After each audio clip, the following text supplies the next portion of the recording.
We're alive. All right, welcome to the Art Agents. And today we have the wonderful, the fearless Loretta Lizzio.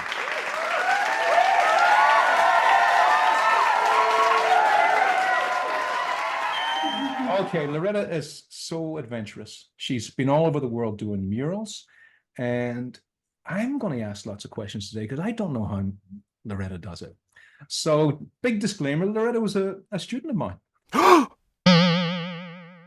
And we didn't know this because we'd both changed so much, but we'll get into that in a minute. But first of all, it's a Cade Mila Felcher for me, Rachel and Melanie. Howdy. Howdy. Loretta. G'day. G'day from Australia.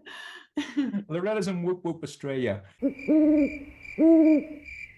So, Loretta, tell us about yourself. What would you like the viewers to know about you? Oh, that's a big question. I don't find It's myself that it's an open question.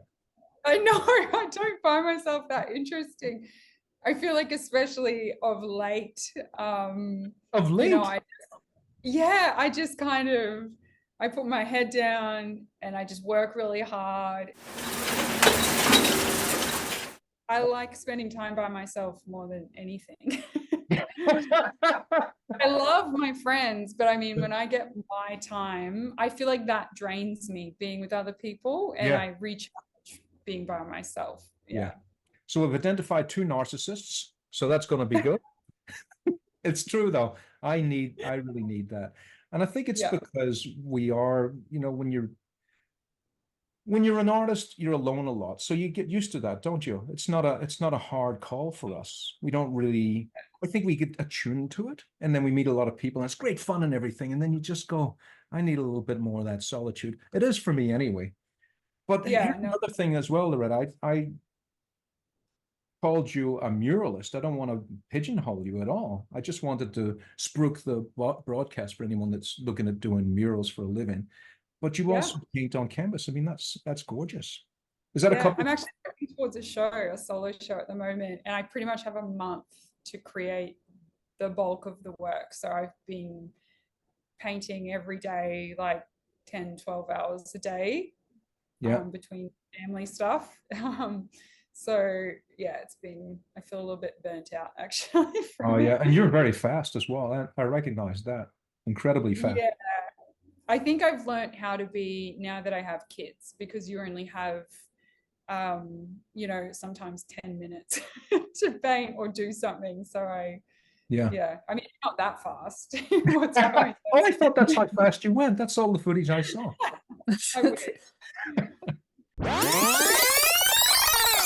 How long does it take you to do like a big mural like that? This one here, I think was 9 days. It's amazing. Around that. I always paint quicker than I think. Like I always think, oh, it's going to be about 15 days, and then I'll do it in like 7 or something. You know, it depends on the flow and how comfortable you are on site. If there's a lot of wind, rain, or it's freezing, or you're in the sun, your paints dry quicker. Like you're just more agitated and it takes you a little bit longer. But you know, like you guys would know, when you're painting an artwork, if you're comfortable, you're in the zone, nothing's bothering you, you've just got that flow and it happens really quickly and effortlessly. But if it's like a tough time outside, it takes a bit longer. Yeah. What's the full process like? Like from concept, like what do you have like a set process you use for everyone? Well, first you see the wall and the shape and any elements you need to work around. And then, generally I'll do a shoot, or I've got, you know, a collection of shoots that I've done previously. And I have a folder that I create that I work on concepts. And I just have it for like future artworks. And it's either for a canvas or for a wall. And first thing I'll go to that and see if anything suits, because generally my favorite pieces will already be in that folder.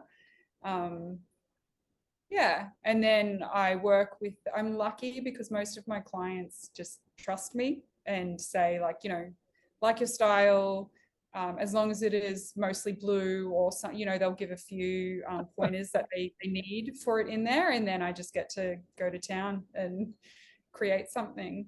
Yeah. And why so big? Why do you paint so big? Because like that's It's so just, intimidating. it just ended up that way by total accident, living in Oh, Melbourne for a little while. I always wanted to be an artist, like a fine artist, and I only worked in black and white, really. And then there's like a whole story behind. I got hit by a bus, and yeah, that was a big changing point, because I was only working in black and white, and then I got hit by a bus, and I had like 14 fractures and a brain injury and all this other stuff. I had like 2 years of rehab and a bunch of surgeries and everything. I couldn't work for the most part of a year after the accident. And I just went into full color when I was in hospital, all of a sudden. And then that's when I like flipped to color. And that was the first time I ever started painting as well. And I wanted to be like a fine artist. And then someone in Melbourne, I don't know why, but they thought I painted walls. I don't know if they needed someone last minute. And they gave me this big wall and a boom lift. And I was just like, yeah, I can do it. I had no Fake it till idea. you make it. Oh, it was fully fake it till you make it. And Yeah. I just rocked up on the day, just like, what am I going to do? And I was surrounded by all these other artists that had already been working on their walls for like 3 days. And, you know, it was what they were already doing. They were really comfortable. And yeah, I just kind of had to go with it. And I really liked it and I enjoyed it, even though my wall was terrible. And then, yeah, kind of just went from there. So did you already have like a career before that? Like you said, drawing in black and white? No, I was doing a lot of artwork for like wine labels and some whiskey labels and stuff like that, just random illustrative jobs. And I was getting the odd commission, but it was for a drawing, or like a, you know, like a graphite drawing. I was really into detail and still pretty much the same subject matter, like very flowy, feminine artwork. But yeah, then I went into painting after the accident, Wow. which I've heard with brain injuries is really common. You can like things change, imagine. personality can change and stuff like that as well. Amazing. That's crazy. So how old were you when you got hit? I was 30, I think. It was just before I turned 30. So I was 29 and it was about 3 months before I turned 30. Yeah. So you're just Wow. dancing along and then all I of a was just sudden you're crossing the road and a bus yeah. came and hit me. That's crazy. Yeah, Yeah. it's crazy how that stuff can just like shift your trajectory so much. And you got something like you managed to grow something out of that and like all this beautiful artwork out of that. Like do you think your art would look the way it does now if it wasn't for that? Oh, big No, question. it was definitely one of the best and the worst things that ever happened to me. Like it made me realize so many things and it made me work harder, I think, for what I wanted. Um, but so that was, you know, good. And I was forced to take time off because I was working so many jobs.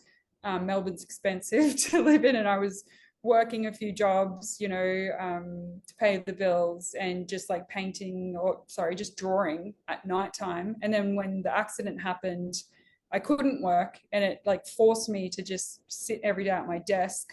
I wasn't able to do anything, and I became like even more antisocial after the accident because I was on all this medication that was making me go a bit crazy, like having massive panic attacks just out of nowhere. Nothing would even set it off. I'd go from feeling perfectly fine to just like not being able to breathe, feeling like I'm suffocating, and just like water just like flowing out of my eyes, and I just have to run to like the nearest corner or bathroom and hide. So I stopped going out in public because of that, and I think, yeah, I just buried myself in my little flat and painted away and practiced and read a lot of books and things on art therapy and stuff. It was part of your healing process. It was so massively, massively healing. I actually created artwork that at the time I think has meant the most to me ever out of all the artwork I've ever created. They were really dark artworks, but I actually felt really good because I think it was like getting, you know, when you can put that darkness down, it like separates it from yourself or something. So yeah. What a Wow, that's a story. crazy, yeah, that's a crazy story. And you had your kids after that as well. Yeah, about 2 years after the accident, it was a bit of like a whirlwind love story. I met my partner, who's now my husband, and a year after we were together, I was pregnant. And so, yeah, I was up painting walls. I think I painted my last 2-story wall when I was 8 months pregnant. Oh, What a wow. hero. What a hero. And where's this one here, Loretta? This feels Australian, but I'm not sure. Yeah, so this is that one's in Townsville. That must have been hot. Yes, it was, but it was actually undercover. So you can see there, there's a ceiling. It's got like it's a light-filled ceiling. It's got a clear Oh, roof on oh, it. so it's indoors. I But I felt it was was under, outdoors. yeah. So it was Oh, indoors. So I think I was able to produce that at it was a good artwork, good quality artwork because I was comfortable. oh, so it was air And I conditioned, was is it? able to paint even if it wasn't air conditioned. No. So it was still hot, but it wasn't as hot as, if I was working outside in the sun somewhere. So yeah, I was able to work a lot quicker on this wall because of that. All right. Now, by gigantic contrast, Loretta, we'll get into the story of another connection between us, which is Yep. like, it's almost like a mystery story. So you're going from this incredible heat, and then you end up in one of the rainiest places on earth, which is Belfast, where I come from. And what time of the year was it, Loretta? I can't remember. I think it was summer anyway, It was, wasn't I just remember it was freezing. I was it? I was wearing like freezing. jackets up. It was I need more. raining every I need and more I had information. a jacket. I need more information because it's summer or winter. Because Raymond doesn't tell me what. You know what month it was? It was either September or October. Oh, October. that's cold. So how did you cope with the cold? And did it change the I art? had so I had a chest infection while I was painting that wall. Hero Luckily, again. I brought antibiotics over with me. And it was drizzling rain most days. So I Yeah. actually wish I created it a bit darker because I was painting under scaffolding. So that was, there was a shadow on the wall, as well as it was raining. So Oh, there was yeah. no sunlight as well. I felt like I was painting it, to the level that it was. But then when all the scaffolding came down, the skies cleared, I looked back on it and I was like, I wish there was like parts of it that I made with a Yeah. little bit more contrast.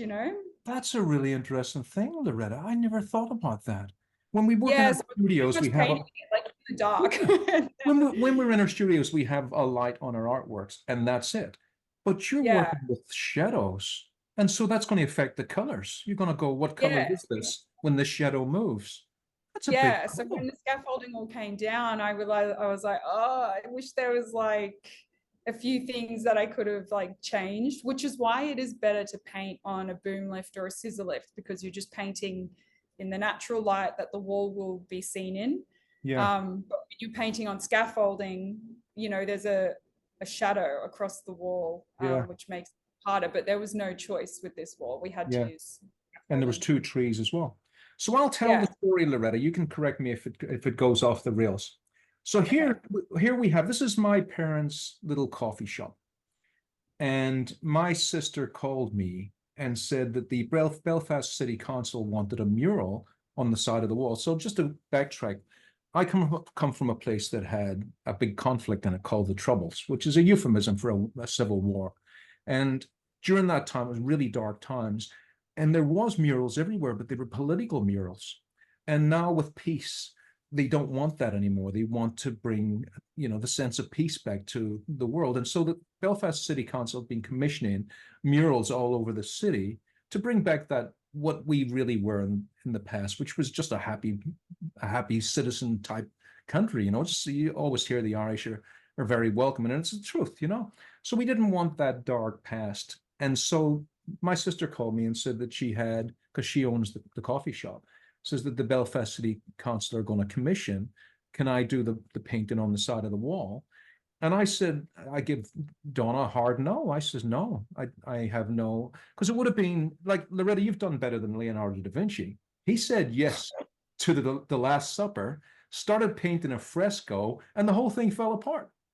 So they always say, what a genius. He didn't understand the science of putting paint on a wall, because it's still falling apart today. So I didn't know the science of putting paint on a wall. And I said, it was a hard no from me. And also, it's just not my thing. So I says, look, when she said mural right away, to be honest, Loretta, I said no. I says, no, I don't want my art on a wall from a muralist, because I had seen, I'm going back to the time when I remember people with spray cans. And I go, they can't do it. They can't do it. So I'll show you the artwork that I'm talking about. So in here, we've got the original, that's from TAFE there. There's the original painting, right? So I says, look, they can't do it. They can't paint that. It would not do it justice. And she says, no, they're getting really good. And I says, well, show me who it is. I sound such a hard ass, don't I? Show me who it is. But I really meant, show me. I don't want my art being sullied on a wall. And she showed me a whole bunch. And now they were really terrific, but they weren't good enough. And then they showed me yours. And I said, that person. And they said, she's in Australia. I says, you're kidding me.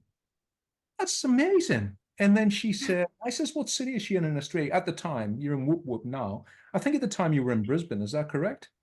I was on the Gold Coast at that You're on the time, Gold Coast. So you're an hour away from me. And I thought, that's amazing. I says, it has to be this person. Who is it? And they said, Loretta Lizzio. And I thought, that's a really familiar sounding name, especially the Loretta part. I went, that's really familiar. And she said, she wants an invoice and a job order number and stuff. And I went, oh, she really does. It's almost like she's been in my class, where I taught all the stuff in class. I says, it has to be her and no one. It has to be. So fly her out, because they had a budget. And she said, oh, because Donna, she gets things done. Anyway, bottom of the line. Yeah, bottom of the line was, look, it has to be Loretta or it's no one. It's as simple as that. Otherwise, I'm out of the game. I'm out of the game. And so they flew you over, didn't they, Loretta? We won't go into the trials and tribulations of it. With your whole family. Met the whole family. I thought, get ready for it. Get ready for that wall of sound. But you did really well, you never. I actually miss them, because I really I spent every single day seeing them, chatting with them. Kevin would pick me up every day and take me for tours around Belfast, and I hung with Donna a lot and Kira and stuff, and I just I actually really miss them. They're just such lovely people. Yeah, they're great people. They really are. I knew that you were going to have a good time in there. There's a lovely shop right there, Steck's Cafe. To come from where we came from to accomplish what Donna's done here it's astonishing. It's such, look at the peacefulness of it. So now it has a little placard. And so when people come to Belfast, they say a lot of people from Asia come to take photographs of it. So it's a real big, I think they go down to the city hall and they look for, tourist things to do. And they come up to the cafe and they take photographs, and I think they've got now merchandise and stuff. So there you go, Dark Dreamer by world famous Irish artist Patrick Jones, who lived here in the family home for a very short time. This wasn't the house I lived in, really. It was for a very short time. I used to paint above the shop. I used to have a little studio my dad gave me. It was just empty. It was just bare walls. And I went in there before they fixed it up. But the Silky Muriel, wasn't that in a movie? Have you ever seen The Castle, Loretta? Yeah. They say Muriel all the time. I must have got it from that. Oh, it's a mural. It's a mural. It's a mural. The Silky Mural by Loretta Lizzio is a recreation of the oil painter. I mean, that's beautiful, isn't it? That's a lovely thing. But Yeah. you had to navigate that big tree as well as a shadow. So that was, Yeah. There was a lot of darkness around the wall while yeah. I was, yeah. I was thinking all of the problems. That's what I want to ask you about. How did you grid it up? That's the main thing I wanted to ask you. How the hell did you get the artwork that I sent and grid it onto that wall? Did you use a laser or how did you do it? Book line. So it's just a lot of back and forth. Well, the way I do it anyway, I'll just tape, which is really annoying because a lot of times the tape falls off. So just tape it to one side of the wall, drag it across, you like pinch it, and it, you know, the chalk line hits the wall and then Yes. match one of the lines. And then you just keep going up, go across, and yeah, Bob's your uncle. So you take the artwork that I've sent, you put a grid on that. Let's say it's 1 inch by 1 inch, and then you do a 1 foot by 1 foot on the wall with your snap to tape, and then you just copy each square. Of course, do better than that, because that's the problem with murals, is people just copy the squares and they don't have any finesse to follow through those squares and become what you've done here, this fluid piece of artwork that it started as. That's the hardest thing, I would imagine. Um, yeah, I don't know. It feels like I think for a lot of mural artists, it just becomes second nature, and it's fairly like it's I don't want to say easy, but it's like, you know, it very doable. It's not like a huge challenge. Oh, really? I'm shocked. Yeah. I thought it was a huge Yeah. challenge. No, I mean, it's less of a challenge when it's your own artwork, but because this was your artwork, I Yeah. felt a lot more on edge when I was doing it because I've never painted somebody else's artwork before. You So kidding me? I really wanted to make sure I did it justice and got it just so. So yeah, it was a little bit more nerve-wracking doing this one in particular. Well, that is new intel. I have learned something. This was the first time you painted another artist's artwork. Yeah, so Didn't you know know, and that. when it's a lot more chill because you can make changes as you go because it's your Yeah. artwork. So who cares? Yeah. But when it's somebody else's, you've got to get it like everything where it is, you know? Wow. There you go. I learned something new today. I am shocked.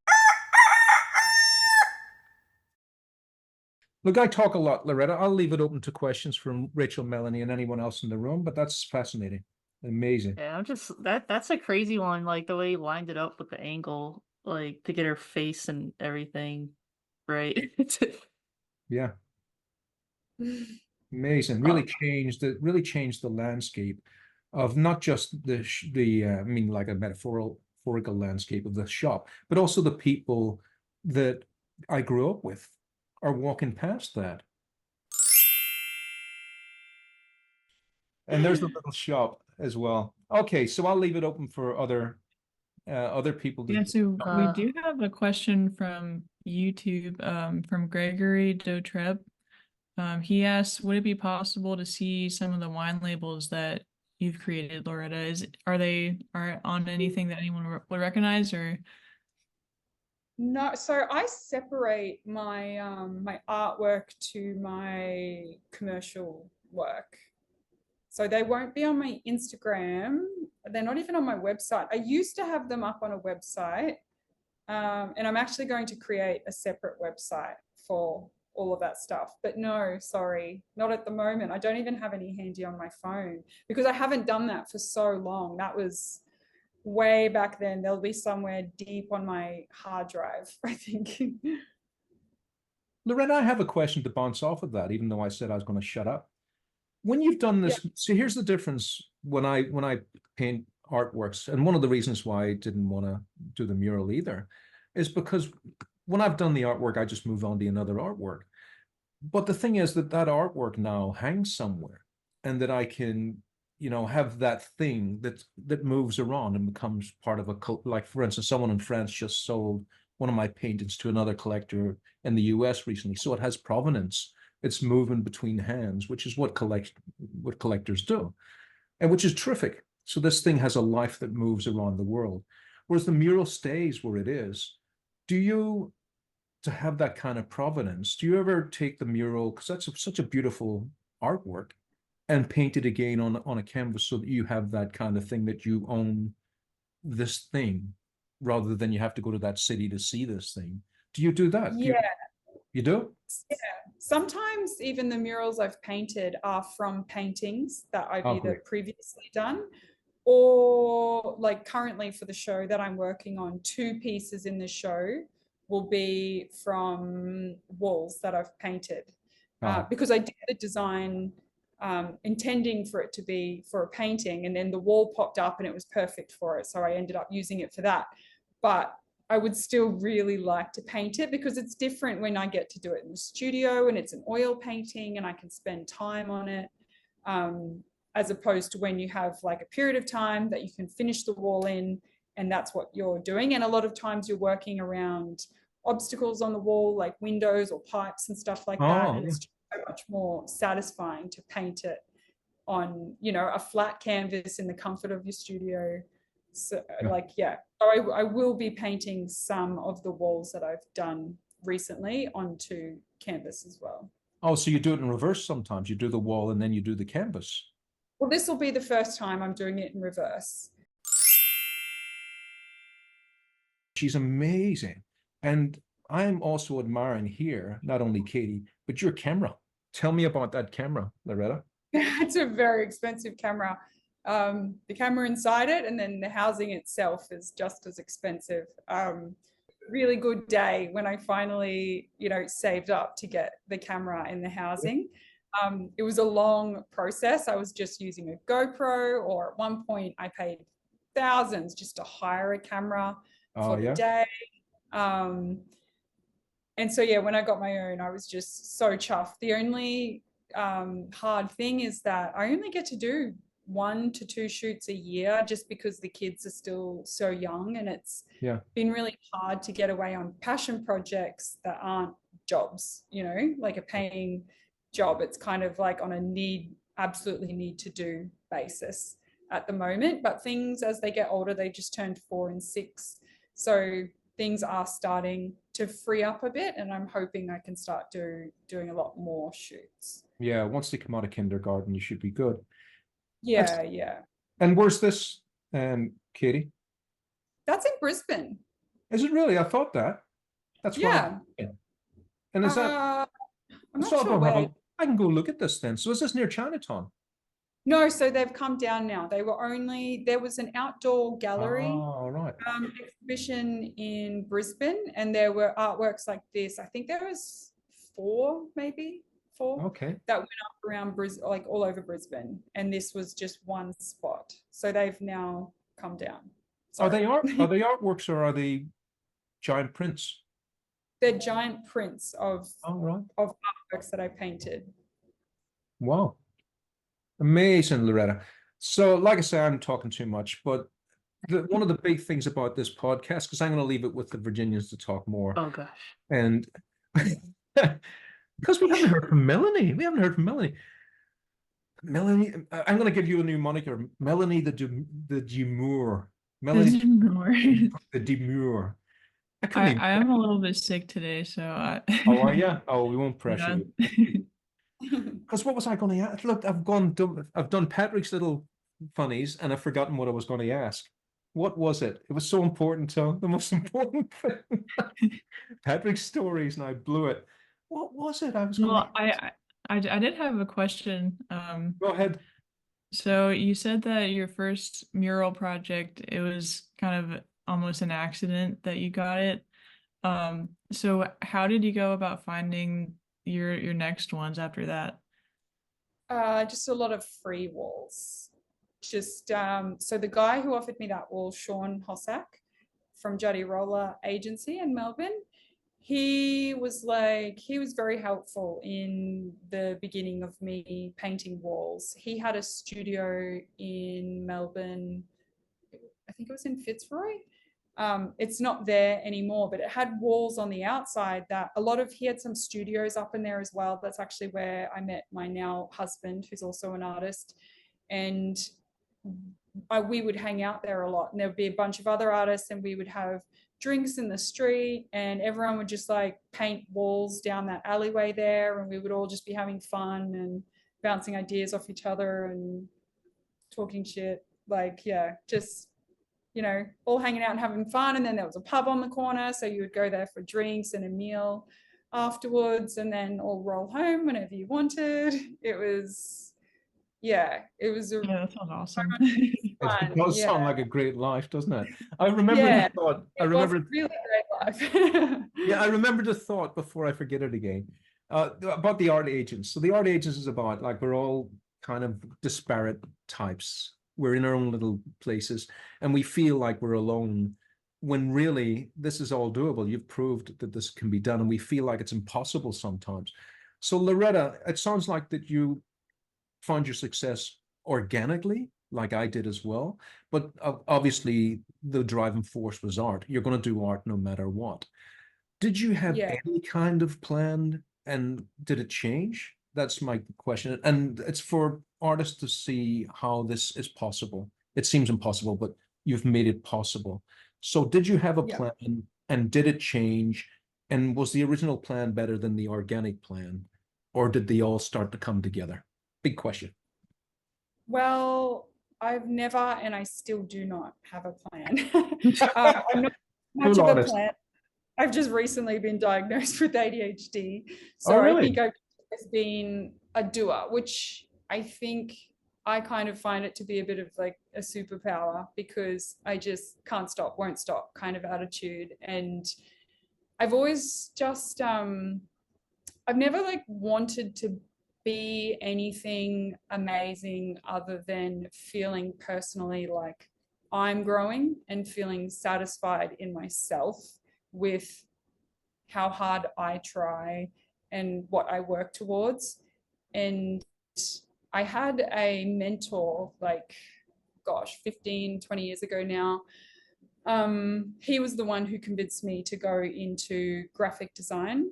And at the time he said, if you're going to do anything, and it's one thing that really I kind of still stand by, he said, don't bother doing it unless you're going to do it well, or just don't, like, why do it? Like, don't do anything half-assed. So I just kind of live by that. I can only do the best that I can do, which by somebody else might still be pretty average. But if that is like, I will do everything I can to create the best thing that I absolutely possibly can at that time, you know, whatever it is, whichever project it is.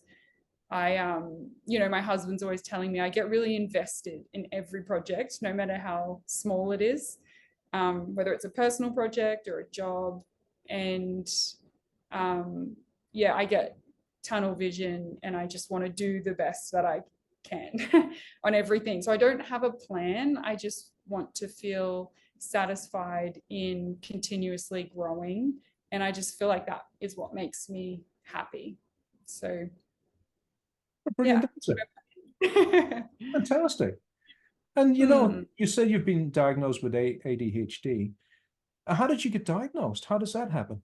What do you do? Well, so since it's never been a problem. It's something I always like thought. I was like, I think I have ADHD, because I've always been very skittish, hard to focus. I didn't do very well in school, you know, just all that kind of stuff. Really hard to even just focus on conversations and everything. And I just can't stop. I always need to be doing something. I'm definitely on the hyperactivity side of ADHD. And it wasn't really a thing until I had children, because I could always do whatever I wanted. I had an idea, I would action it. And then having young kids, it's you can't do that. You have to be at home, you know, doing all these things to keep these little people alive and feed them, and just like, you're up all night, you're tired. And I think it was also because of the brain injury from the accident, but it started to create and come up more as anxiety rather than, you know, because I do these things, and I was actively having to push down inspiration. If I saw something that was inspiring, whether it was in a movie or online, I would like exit, stop, you know. I just couldn't deal with it because I couldn't do anything about it. Which is what I was so used to being able to do. And it was just coming up as like, was making me feel really crummy because art is like an absolute need for me There to you go. get things out. Yeah. And, you know, it's like breathing. It's like, it's not just a hobby. It's like 100% a huge part of who I am, and not being able to do that made me feel really crummy. So a friend recommended, they were like, it could be ADHD, and if you go on meds for ADHD, which I was super anti, I was like, I do not want to do that. I don't want to be medicated, you know, all this stuff. And I ended up going to see someone. She diagnosed me and she said, let's just trial medication. And I did, and I was like, oh my God, imagine if I was on this 10 years ago. Like, Oh, it helped. Oh, it was good. Yeah, it's so good. Like, I don't want to like pushing medication, but I have personally have had a really positive experience. It makes me feel really content, even in the moments that I can't be doing something, you know. Love hanging out with my kids, but I would always be in like two places mentally. Oh, yeah. Now, when I'm with my kids, I'm with my kids. When I'm doing art, I'm doing art. Like, it's really helped me to separate life, and everything feels more organized. All right, so it takes the monkey brain away. Takes the monkey brain away, absolutely. Which I'm all for the monkey brain if you can be free and there's no, you know, you're not having to be there for other people. But, you know, my kids need me, and I need to be mentally there for them. And I want to be the best mom I can be for them. And I really think that this helps me to do both really well. Whereas I just felt like I was failing at both beforehand, trying to handle everything. So yeah. What sort of impact do you think having kids has had on your art? Massive. Like...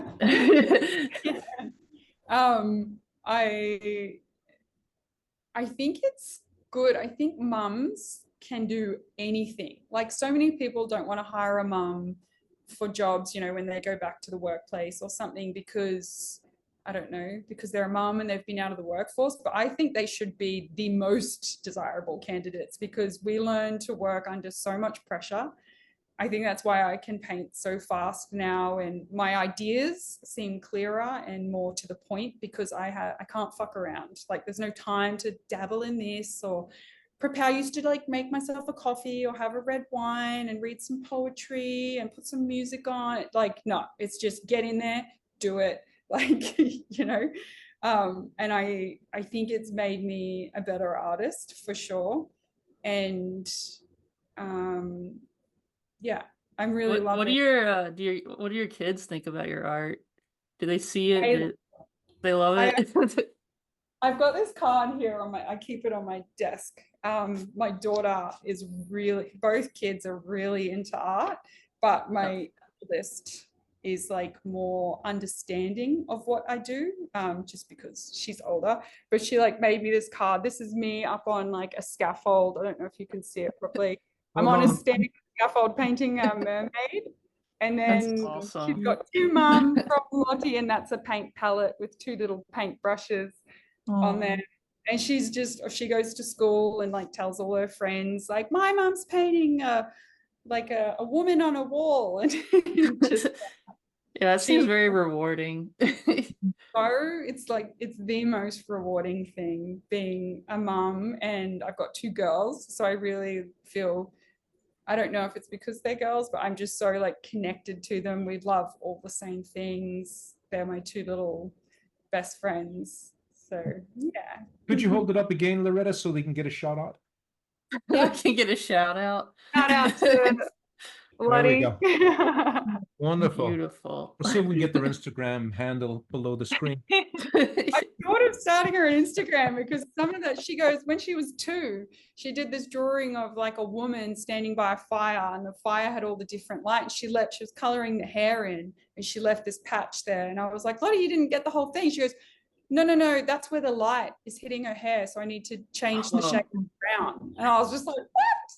And I didn't discuss lighting with her or anything. And now she already does like the light in the eye, and yeah, where the light light sources coming from. Yeah, you gotta wonder what that's gonna do for them down the line, like where they're gonna be when they're in middle school, you know? She always says, Mom, I can't wait till I'm old enough to come and paint the wall with you and Oh, help. wow. Oh my God. Wow. Yeah, so super That's a chuffed. That's a funny thing. Everyone thinks they get on the Instagram too late, like I did. But Oh no. you get that started right now. What's that going to look like in 10 years? You know, that Instagram following. Seeing the progression of her art. I wouldn't be on Instagram if it wasn't for a student. A student said to me, "Are you on Instagram?" And to my ears, it was, I says, "I don't know what you're saying." I says, "Look, I'm working here. I don't know what those words mean." And she says, "You have to be on Instagram." I says, I don't have to be on Instagram. You know, that's who I am. I don't have to do anything. And she says, "I made you an Instagram." I says, "You did what?" She says, "What do you want your handle to be?" I says, "Now stop that talk, because I don't know what you're saying." And so she said, what it's going to be. Anyway, she made me my Instagram page, and I didn't even know, and I didn't look at it for ages. And by the end of the course, she came up to me and she says, "You better talk to your followers because they're wanting to hear from you, and you haven't said anything." And I says, "What followers?" She says, "You got 1,000 here." And I thought, what? I says, and I felt this terrible burden. I went, what? I have to show them something now? What have you done to me? That kind of thing. But I think, I wish I had started it earlier, way, way back when you could get followers quicker, when it was, not such a hard call, because it's really tough now. But that's Yeah. amazing that you're going to have a helper. Instagram? Do you do work from, like, I feel like most people that I say, where did you even get onto me? Instagram's usually it. Yeah. I'm the opposite because I'm so old school, Loretta. I don't believe I get a spirit of work from Instagram. I don't believe that at all. But what it is, Yeah. it just keeps me visible. I think it's just a visibility thing. A cloak of visibility is what it is. Yeah. Because I could take it or leave it. I could take it or leave any of the. In fact, if I wasn't an artist, I wouldn't be on social media at all. I wouldn't be. I would have zero interest in it. Yeah. I'd be reading comics. I'd be reading comics and just whistling off into the sunset every day like it was 1850. It wouldn't bother me at all. But it's essential, isn't it? What have I done? Yeah. Disappeared you all. Yeah, so I was going to ask one more question before I leave it with the Virginians again. And the questions are, Loretta, can you tell us the places in the world that you've been to and what was your favorites and what was the most fascinating thing about them? Because you've been everywhere, haven't you? With your murals. Definitely more I want to go to. Yeah, that's a question too. Do you mean for work? For your murals, yeah. Yeah. I've been to Lyon in France and Milan, Canada. Which part of Canada did you go to? Yeah, I'm trying to. I can't remember the name of the town that I painted in. Was it Vancouver? Yeah, Vancouver. There you go. What a beautiful. I'm pretty sure it was Vancouver. Yeah. Yeah. It has the ocean harbor view with all the restaurants. That's a really nice looking city. Yeah. Yeah, I was in more like not near the ocean though. There's another strip that was like a main strip and it had all these things on it, and I painted the side of a shop there, a cafe called 49th Parallel, I think it was called. Okay. It was that was my first ever mural overseas. And I think it was maybe the first time I'd ever painted. I did 2 paintings there, both with my husband Cam. We painted them together, and he was like, "You do the portraits, you go to town on them," even though he had been painting walls for way longer than me. I was like, "Oh, okay." So they were both my first ever portrait paintings on a wall. So I look back on them now and I'm like, ugh, but they're okay. It's okay. It's 6,000 miles away. You don't have to worry about it. Yeah. You got to be cold on it. There's one in, what's it called? It's called like Wall Street or something like that in London. It's quite popular now. So they get artists in from all over the world to paint down this particular street. Oh my God. Yeah. Was it near the river? Was it near Tower Bridge? Because that's becoming really a big hub for restaurants. A bridge, and I caught the tube there. and I would just get off the tube and it was like a 5-minute walk from the tube. I don't remember seeing any like water or a bridge or Oh, anything. right. Because Anyway. you're hitting all my stomping ground there. You're hitting it because you know, you could probably find some of the litter I left in the street with all those places you're going to, because I've been there as well. And that's the Yeah, great thing about art, isn't it? Art can take you all over the world. I want to shout yeah, that out to the artists out there that think that, you know, are we done? Is AI finishing us off? It's not at all. yeah. Art is always going to be in demand. Always. Festival is best because you actually get to go overseas, paint somewhere you've never painted, and meet other artists because you all fly in from all over the world to paint at that festival. And they organize a bunch of dinners for you guys to have together, or often you're so close by. So you all hang out on your lunch breaks and stuff like that. And it's just really nice to connect with other people doing what you do. Yeah. Yeah. So there's a community of muralists. I have some students sometimes and they want to be a muralist. And I thought, well, I hope you're watching this podcast because, you know, there's not a school for it, is it?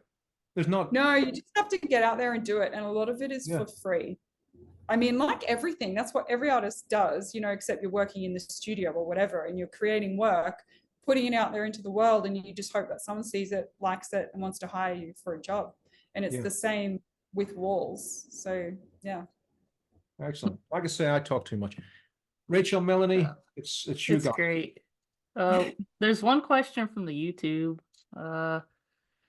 It says, is there a special prep for it's kind of like from David, is there a special prep for the wall? How do you get paint to last? How do you transfer the image to such a large scale? So I guess just asking for some advice. Yeah, so you use exterior wall paint, so it's just house paint. I'm not sure. I know there's different brands because personally in Australia, I use Resine. They are like the go-to for any muralist here in Australia because they have the largest range of colors and their colors are so pure. Like if you get a red, it is the truest red and it is not. Sometimes you get a color, even a black, and if you mix it with another color to deepen it, the black has got like a white or a gray tone mixed in with it, even though it looks black, it's not a true black.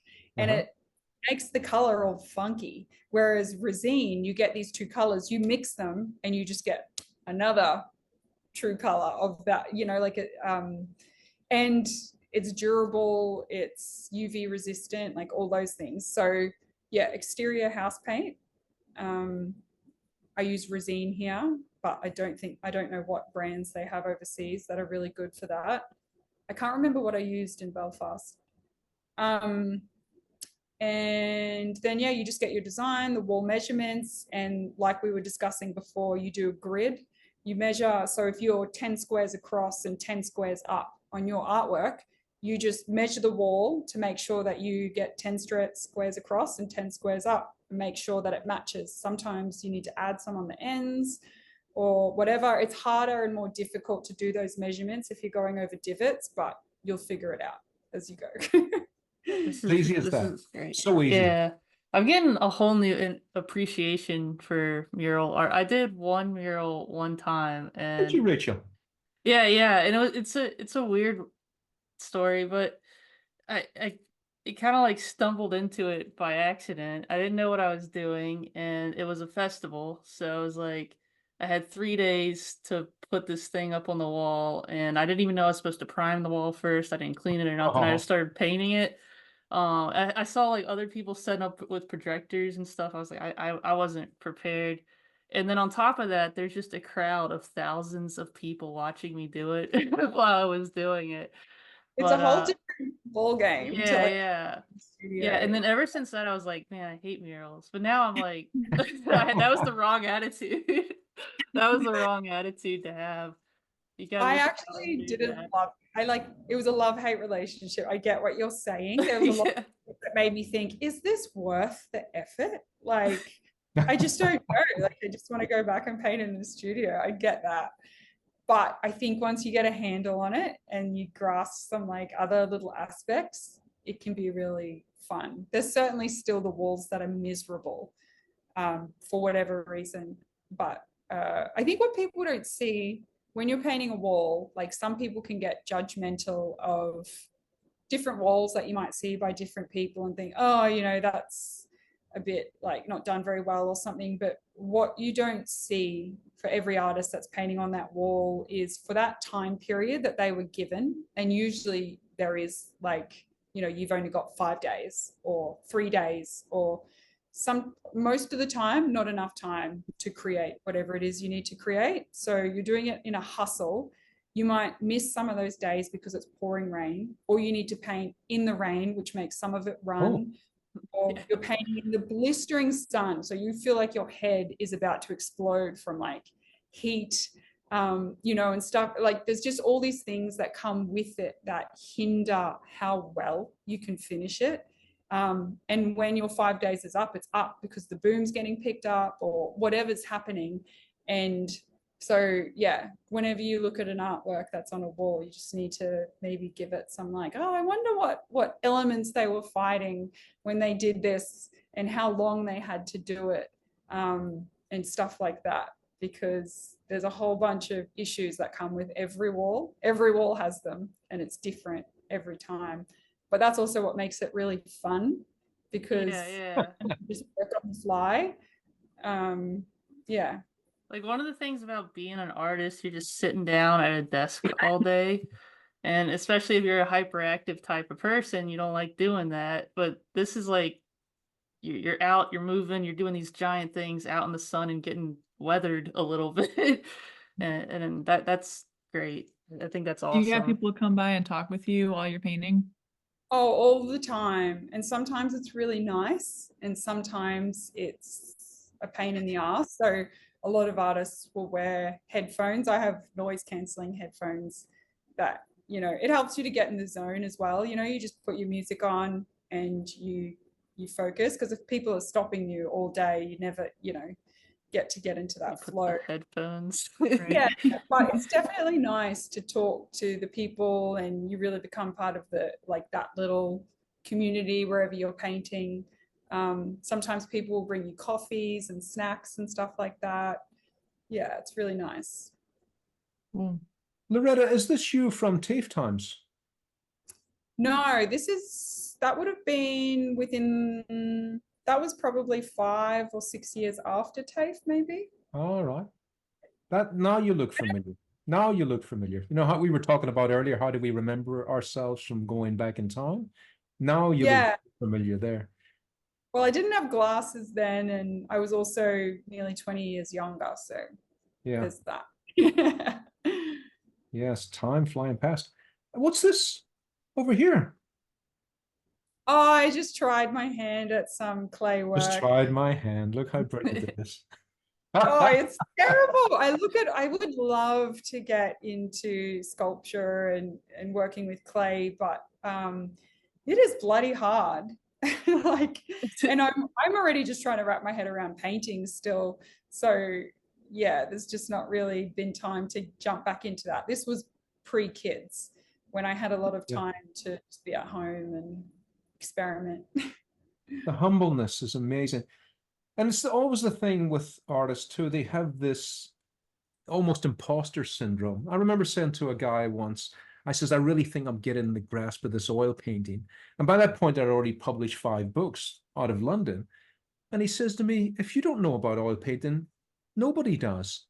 And I thought, oh, that was really nice of you to say that. But I didn't believe it, because we always have this imposter syndrome. And everybody had it. Everybody had it. So we've got to brush it off, really, because that looks fabulous to me. We can just grab a little bit of that imposter syndrome and just squash it and throw it in the trash. I think will fly a bit faster. You don't want to be like delusional either. You don't want to be like delusional. Have some trash art and think you're, you know, the best. That's right. Like that's annoying. That is so annoying. It's definitely it's a trampoline, or a tightrope walk, isn't it? I wanted to ask another thing before I forgot, Loretta. First of all, what are you doing to your walls here? You know, you've got family and stuff. They're going to say, what the hell happened to my wall? That was Oh, in you- the studio in my old place. All right. Yeah. We Did you just have a got the separate room and studio? yeah, we just trashed it. But was it a separate studio outside of the home?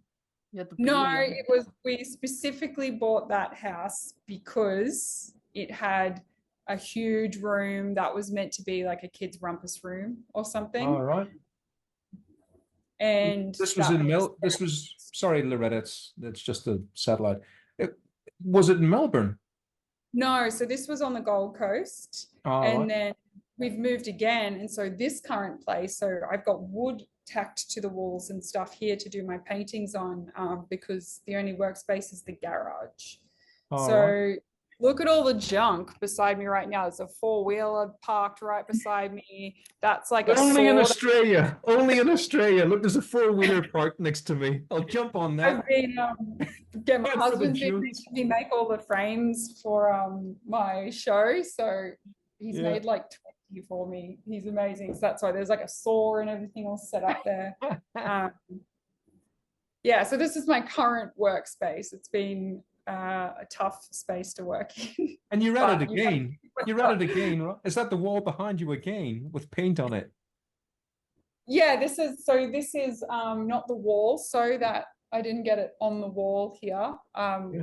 We put wood on the walls and like screwed it all along and around the edges. Brilliant.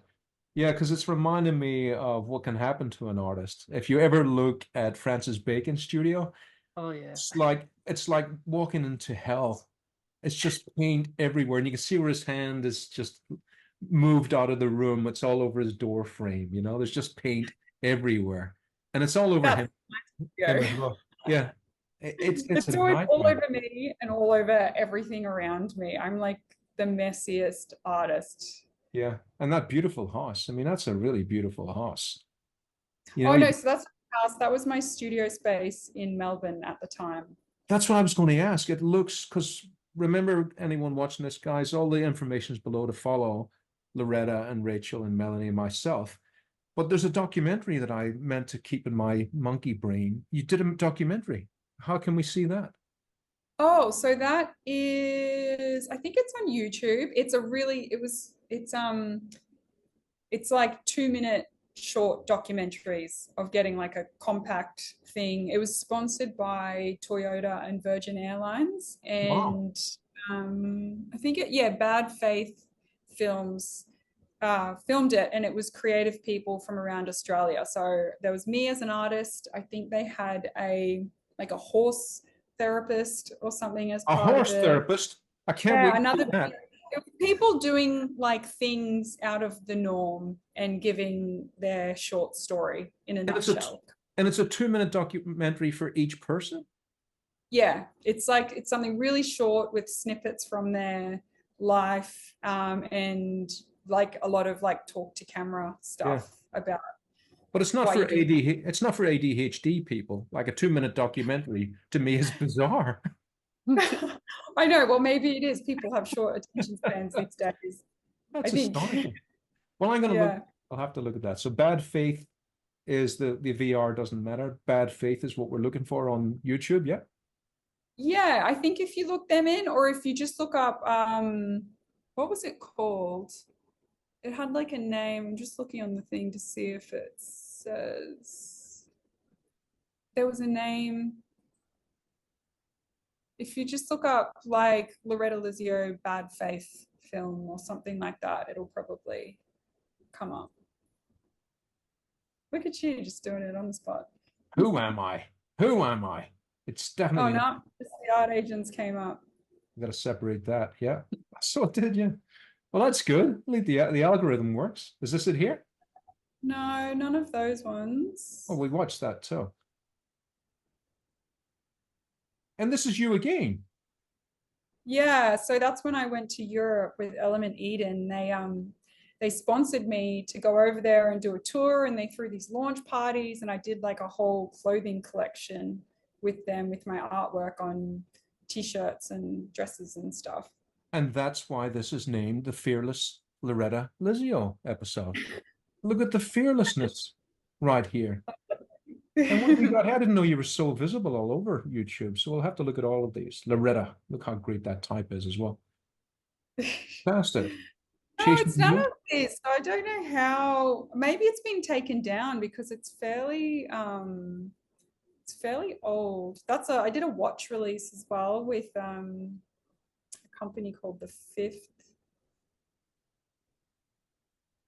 That is, yeah. It's not that, right? Bad faith. That's No, it's not. There must be another bad company out there. Or if you typed in Toyota with that as well, Toyota. search. There's another question, Loretta, because once again it goes back to we see these artists when we're young and we go, how it's impossible. And yet here we were humble little things with just 2 legs and arms, and we ended up where we wanted to be. How did you get in touch with Toyota? They just found me. So I think the companies who I mentioned before, Juddy Roller, I think Yep. they knew Bad Faith Films, and they were the people who were hired to make this film. And they said, do you know any artists in Melbourne? And they, I think, recommended me, and then they contacted me and all went from there. It's just kind of word of mouth through everything. Yeah, I think it's really important to word travels fast if you're difficult to work with, or Oh yeah. a bit too precious, or just not a nice person, or Yep. or rude, or just anything. Word travels fast, so I think it's important to make those contacts and everything, and I don't know, create a good relationship with everyone you work with. That is such a great bit of advice there, Loretta, because I don't think people realize just how important it is to not be a problem. Yeah. I think one of the biggest strengths I ever had is I was never a problem. I was always, if someone said, there was never any doubt. If someone says to me, "Can you do this?" I said, "Yeah." Yeah, And it can wasn't do done, attitude. Like, I'll yeah, and make it it wasn't work. done in, and it wasn't done Yeah. in Kruger either. I just Yeah. learned to do it, and then I went, "Okay, now you got to do this." But Yeah. it was an important thing for me to never be a problem, not because I was subservient, because it wasn't a problem, and I wanted to do it. So that's what Yeah. you got to go into the future and go, it's not a problem, because look in the Yeah. future, you've done it. It's a hard thing to imagine. You got to imagine you can do this, but you can do it. But you have to be also be able to do it. It's such a conundrum, isn't it? Knowing that you can do it and telling people you can do it. I mean, it seems so simple, doesn't it? Yeah. But you got to be good. And the Something I heard a while back, I think it was Lucas Graciano had interview, and he said you got to be, I think it was him, got to be quick, got to be good, and you got to be cool. So you at least have to have two of those three things. You can be a little slow as long as you're cool and you're still good, but yeah, yeah, be cool. Totally. That is so true. Yeah. yeah, So old. This was, is it? I think, pretty soon after my studies, when I was just like drawing. And this is a friend who's now an amazing film editor for some major like music videos and stuff. But this was when he was still studying. And he was a friend in Melbourne. And he was like, "Oh, can I just come over and play with my camera?" And this was just in my bedroom. This is on my bedroom floor. And I was like, yeah, I just did a little drawing for him while he played with camera angles and stuff like that. It looks cool. There's Loretta cutting through the carpet now with a scalpel. You can't have her in your house. I always do that. I know. Trash anything around me. All aboard! There's another YouTube question from Chuck. Yeah. So Yeah. back to your murals, like this is a question I had in my head too. Like, when do you say like the weather is too bad? Like what I'm not gonna go out, or what do you do like about like really, really hot or rainy days? Well, when it's really hot, or really cold, like I've done walls where my hands are just seizing up and I have to peel them off the paintbrush, and your just teeth are chattering the whole time and your hands shaking. The only positive part of that is that the paint doesn't dry quickly, so you can blend it more easily, like it was oil paint or something.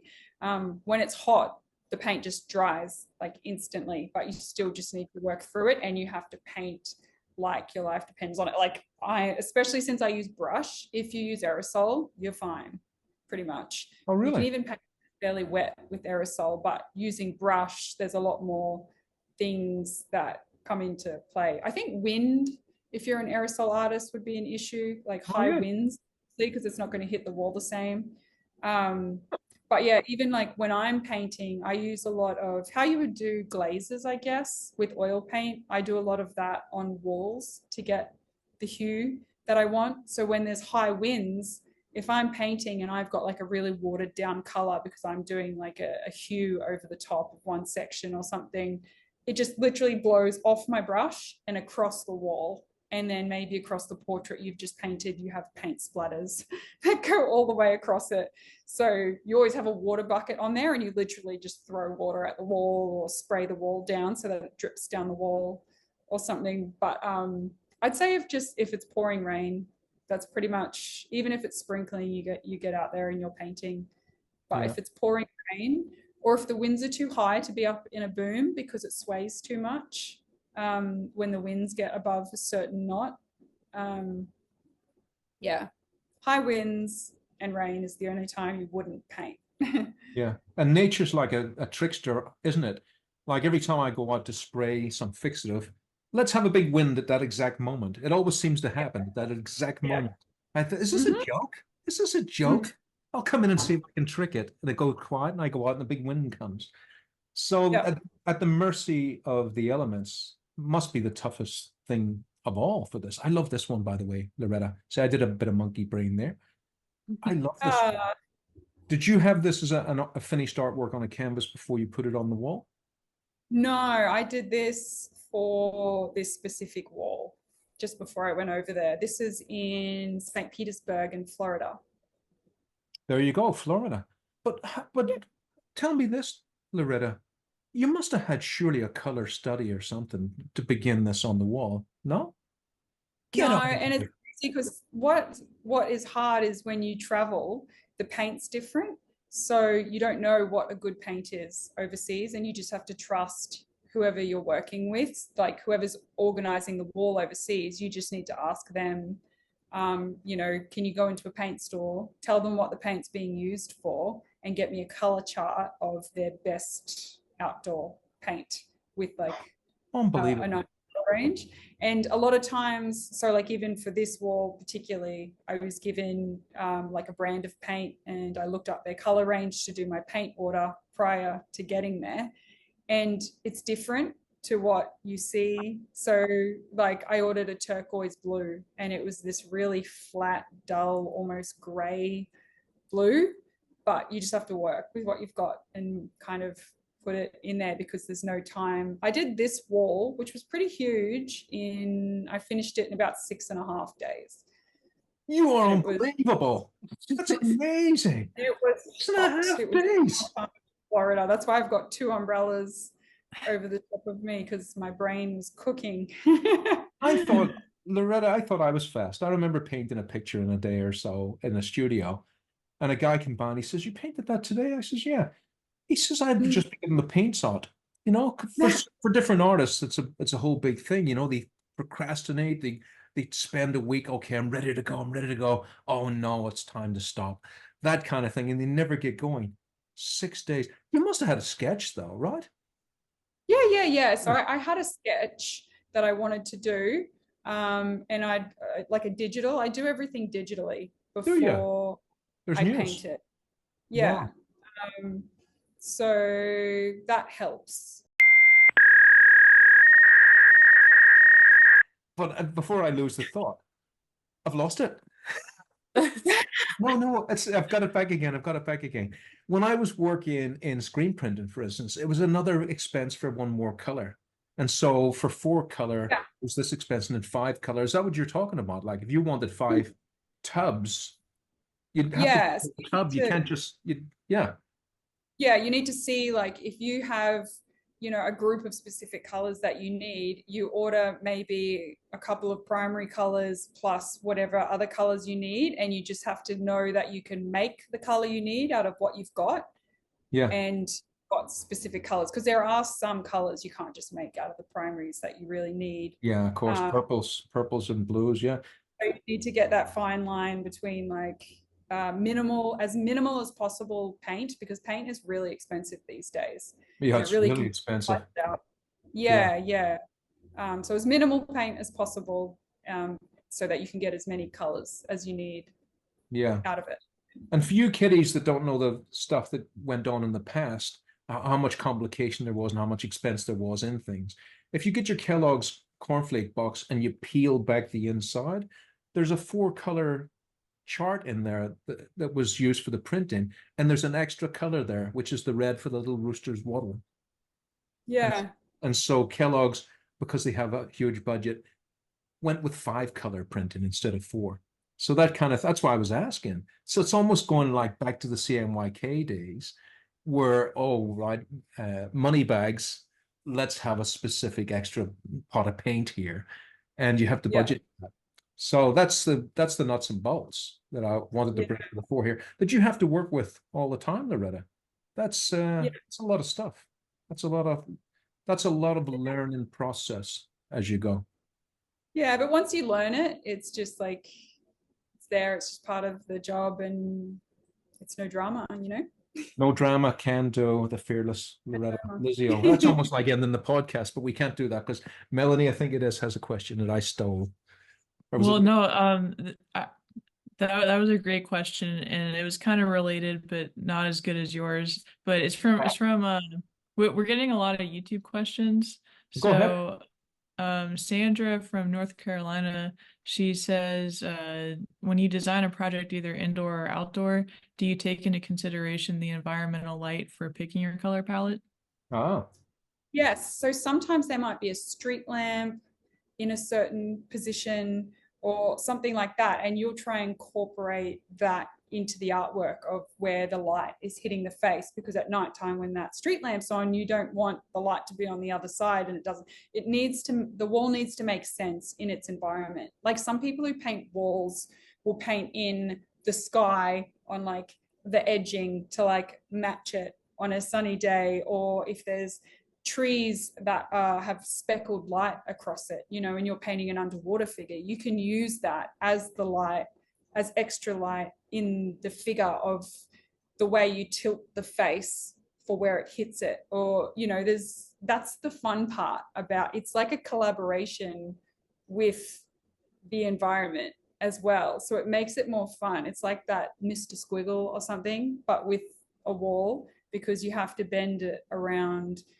windows and pipes, and then you take into account where the light hits it at certain points of the day and what you want, and then you have to mix that again with what the client wants and blend all those aspects together. And yeah, I was just looking there as well, Loretta, based on, you know, can do and your environment. You're in the environment here of Belfast, and you've already tackled this thing that you did for the shop. Didn't someone at this point say, can you do ours as well, because they saw you do that? And it's this? No. So I actually had a plan for a totally different wall. I was really excited to do it. It was an artwork that I created here in Australia, specific for over there. It was Children of Lear story. Yeah. If anyone knows that. And this was kind of roughly based off this, but I literally did this design super quickly the night before, because the wall changed about 3 different times in a day, because we went to go and start the wall that I'd done. It was a beautiful wall, and I loved the artwork I created for it, and I was really excited to paint it. And we went to go and start, and we couldn't put scaffolding on. The roof was so unstable that we would have fallen through it if we tried to paint on it. So we had to quickly find another wall somewhere nearby. And then it had to be an artwork that the building owner, your sister Donna, and the other guy who I feel really terrible. The council, it was council business, wasn't it? Yeah, I know. Yeah, council were all happy with. So sometimes the hard part is when there's a group of people you're doing an artwork for, and they all have a different idea of what they think looks best or how it should look. And sometimes there's disagreements. So I always dread when I have to work with a crew of people because everyone has an opinion and everyone wants their opinion to be the one that is the most important. And it's really hard to keep everyone happy. So anyway, yeah, we ended up agreeing on this artwork like the night before, and then just went to the paint shop that morning, got the paint and went and started straight away. Art direction by committee is just a nightmare. But I'm trying, what I'm doing here all the time, Loretta, is trying to see where it is. I think this is the top of the Cliftonville Road, isn't it? Yeah. Like straight up from the shop. You can see the roundabout is just there. If you go through that roundabout, is that the shop? Side, you'll come down to Stack's coffee shop. Yeah. Over here, yeah. Because I thought it might have been above that Chinese restaurant. But no, I think it was a closed down store, and I think it was an old beauty salon or something like that used to be in there. So there wasn't, I had to climb through the window every day. Like it was this tiny little window thing. I had to pass the paint up, climb through a window onto the roof and paint amongst the bird poop. Is that right? The fearless. I bet you would have went there during the troubles and dodged the bullets. I bet you would have. Yeah, see an instant, yeah. Yeah. All right, like I say, I'm going to step back for the last 10 minutes and let Rachel and Melanie, the Virginians, take the show to the end. There's another YouTube question. Someone, Gregory, asking, how much equipment do you travel with? If it's overseas, pretty much nothing. I just get everything over there. If it's here in Australia, I try to save whoever I'm doing the wall for. So I've got a bunch of paint and equipment that I've accumulated here. Like our garage is just full of it. And I try and take over maybe some primary colors if I'm traveling domestically. Primary colors, I take all my brushes with me and I might just buy an extra 2 or 3 there. Some rollers, my laptop, and that's about it. And there's one more question we ask, I think, most everyone. What kind of advice would you have for your younger self? Like if you were just starting out?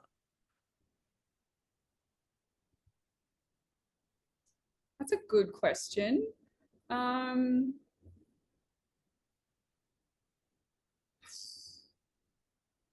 not sure because I'm fairly happy with how I feel like, you know, it's not like I've been miserable at any point for what's going on. I mean, the accident was a pretty miserable time, and art is what got me through it. I feel like I've been really happy with what art has given me over the years. Like everything that I've done or sacrificed, like even when I was younger, I didn't go to a lot of parties or social events and stuff. I would just be at home by myself, drawing and doing whatever I could, like creatively in my little bubble. And it's always made me really happy and quite content. So I feel really lucky to have that. And I'm fairly happy with, like, you know, I'm sure I do have so much growing to go and my path will change a million times again, probably. But I'm always just, happy with where it takes me.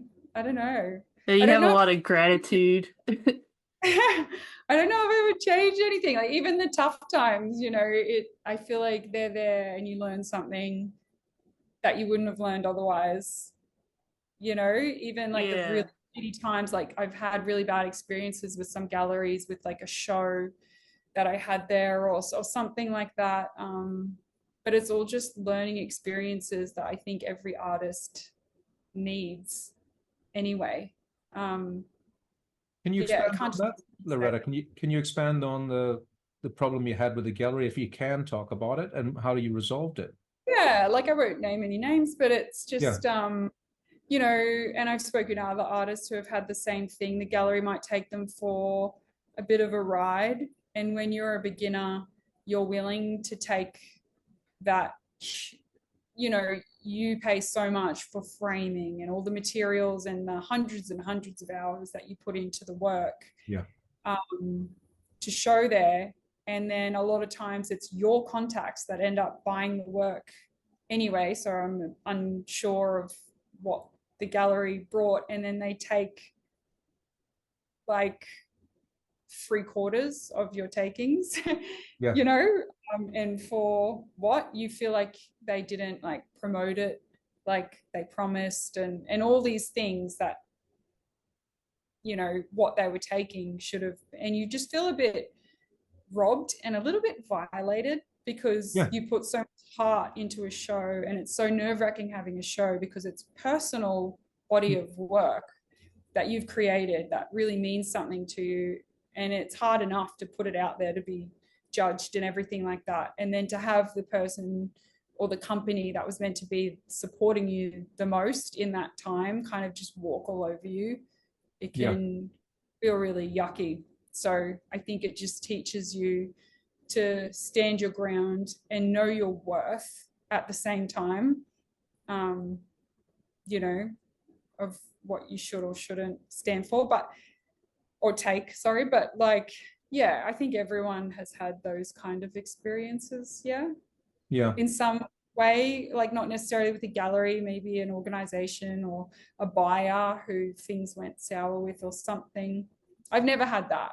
The only bad experience I've had is probably with a gallery, and like they wouldn't even know it, you know. I didn't say anything. I just kind of, you just take it and you just like, next time I'll know what to do better.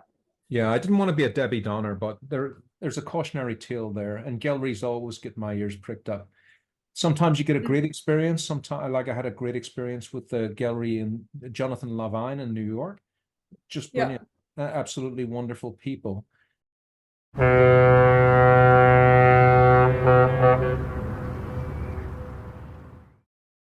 Loretta, it's been a real joy having you on the podcast, and I'm so happy to have seen you grow from that little girl into this amazing artist that travels the world so fearlessly. That's my, you know, thanks to you for making the world a better place and for going over to Belfast and making that street so much more joyful with that artwork on the side of the wall. It's amazing. It really has changed that that street. That street has become this. It was always a nice little street, but it's become this wonderland now, and also a tribute to both of us that this thing lives there now. You've left something. You know, I always thought, can we leave our mark in the world? And you've left this mark on the world and all over the world as well. So I want to say thank you to you for doing that. I thought that I still appreciate that. I think it's amazing. But I'll leave it with the Virginians and everyone else to ask any last questions, and then we'll say our goodbyes if there's anything else. There is another Is Mike on? No, there's another question on YouTube. I don't know. It says how do you get into art walk? I guess like get into these festivals. Oh, that's a good question. Oh, the festivals. You can apply for festivals. Some festivals don't take applications, but there's certainly a lot that do. Or they invite you based on your work. The one I got into was kind of weird. It was a contest at a brewery where we painted these 8-foot wooden fish. It was this art contest. Yeah, and I thought it was just an opportunity to get some free beer, and so I went and did that, and then there's like, I don't know, 20 people there. It's like a small thing, but yeah, they had like people, the public going around and rating which ones were their favorite fish. And I got that. So I got into the festival for free by accident. So there's opportunities to get into these things. Yeah, there's certainly opportunities. There was one girl that I know, Rosie Woods from the UK, and she came to Australia. She's an incredible artist. She's just the first person that came to mind. And I remember I really respected her because she just popped up out of nowhere. She went up to one of the organizations that were in Melbourne that at the time were organizing like majority of the walls in the city, and they had one of the biggest festivals running in Australia. And she just said, like, I want to work for you. I'll volunteer. I'll do whatever you need, you know. And she just wouldn't take no for an answer. And she did a bunch of volunteer work for them for free, where she was just running around at the festival delivering lunch to all the artists and everything. And that got her foot in the door. And then, you know, next year's festival, she was in it. And now she's like in every major festival in the world. I think it's about, you have to expect to do a lot of work for free and be willing to like be the dishy, basically, you know, for like, you know, you just have to put yourself out there in any way that you can to build that trust and make those connections with people. That's a brilliant way to end the show, Loretta, because that alone, that one nugget of wisdom right there is so valuable. I think I don't know if you remember, but in class, people that wanted to get into movies, I said, be a runner. You can get a job as a runner because there's no qualifications required apart from your legs are strong. And you basically, a runner just runs around the movie studios and gets people, you know, movie stars their water and stuff, you know, things like that. And now you're visible. And that's when obviously those runners, most of them are want to be actors and directors and stuff. They're in there. So most of the pool is nearly always taken from what's already there, because they've already showed that they're a get up and go person. They are a go-to person. They've managed to get their way in that gate, which seems so impossible to so many people. And I remember the first times I went through the gates of Warner Brothers, you know what, Loretta, down the Gold Coast.